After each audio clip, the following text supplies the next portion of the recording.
Welcome to রান্নাশালা। আমার channel দেখার জন্য ধন্যবাদ।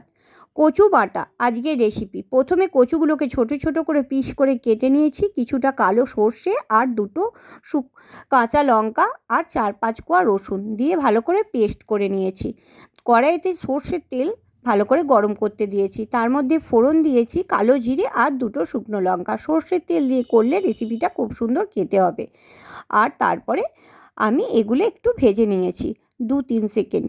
তার মধ্যে কচুর পেস্টটা দিয়ে দিলাম, দিয়ে কিছুক্ষণ নাড়াচাড়া করলেই রেডি। গরম ভাতে দুর্দান্ত খেতে লাগে।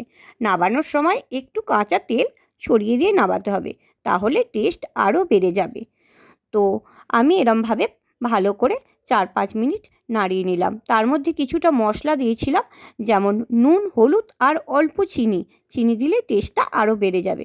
চিনিটা আপনারা নাও দিতে পারেন, তবে চিনি দিলে আমার মনে হয় খাবার টেস্টটা আরও বেড়ে যাবে। এরমভাবে কিছুক্ষণ নাড়িয়ে নিলাম। আমার প্রায় হয়েই এসছে।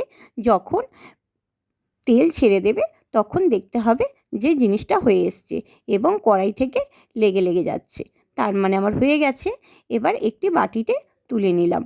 দুর্দান্ত টেস্ট হয়েছিল। আপনারা অবশ্যই রেসিপিটা ট্রাই করবেন। ধন্যবাদ আমার চ্যানেল দেখার জন্য।